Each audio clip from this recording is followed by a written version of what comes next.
তোমার লজ্জা করে না? অবশ্যই তোমার আবার লজ্জা থাকলেই তো। আরে না না রে বাছুরাম, না রে, তোর তাড়াহুড়া দেখে মনে হলো গ্রামে কাউকে মরতে হবে, তাই না?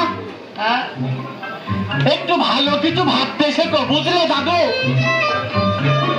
বিষয় সম্পত্তি তো আর জীবনে কম তৈরি করলে না, কিছুই তো ভোগ করে যেতে পারলে না।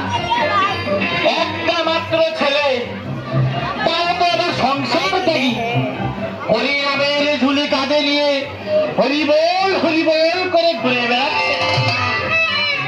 সাত কুলে আত্মসুজন বলতে তোমার আত্ম কেউ নেই দাদু। তাহলে কি হবে তোমার এত বিশাল সম্পত্তি? ছেলে তো তোমার সংসার থেকে। ও কথা আর বলিস না রে দাদু, ও কথা বলিস না। পুরানো ব্যথাটা বুকের মধ্যে আমার নাড়াচাড়া দিয়ে উঠল রে।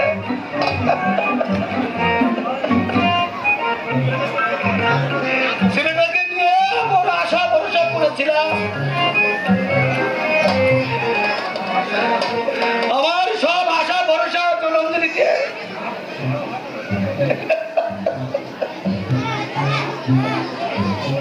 হাকৃষ্ণ হাকৃষ্ণ বলে কেঁদে কেঁদে বেড়াচ্ছে। সত্যি দাদু, তোমার দুঃখ দেখে আমারও কাটতে ইচ্ছা করছে দাদু।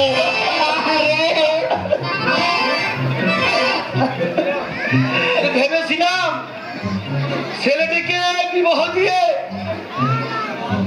ঘরে একটা লক্ষ্মী প্রতিমার মতো বউ এনে নাতি পুতি হবে, তাদেরকে নিয়ে হই হুল্লোড় করে বেড়াবো।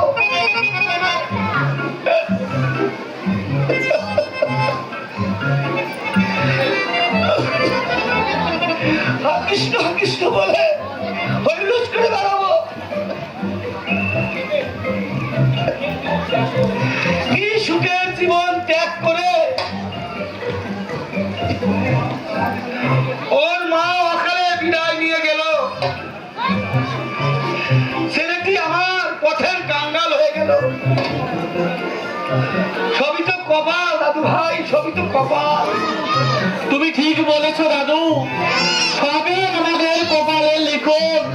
তা না হলে কি ওই নীলাদ্রির পা রাতারাতি ভালো হয়ে যায়? নীলাদ্রি মানে ওই আমাদের ওই মুকুন্দর ঘোড়া ছেলেটা? হ্যাঁ দাদু। আরে সে তো জন্ম থেকেই পঙ্গু, সে তো গ্যাসে ভর্তি চলাচল করে।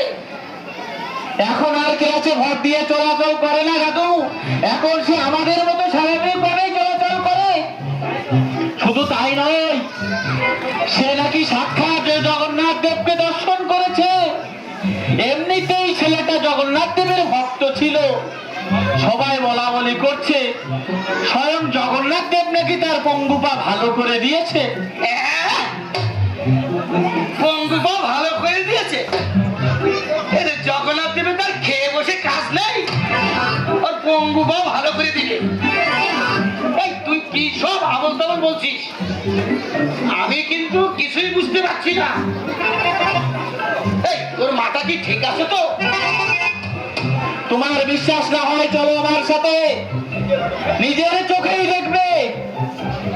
কথাটা শোনা মাত্র আমারও কেমন জানি অবিশ্বাস্য লাগছিল, কিন্তু এই সাত সকালেই তাই তো হন হন করে ছুটে চলেছি ওই নীলাদ্রিকে দেখতে। তাই চল, আমাকে তুই নিয়ে চল, দেখি ব্যাপারটা কি। চল দেখি। তাই চলো দাদু। আহারে দাদু, দেখে শুনে চলবে তো।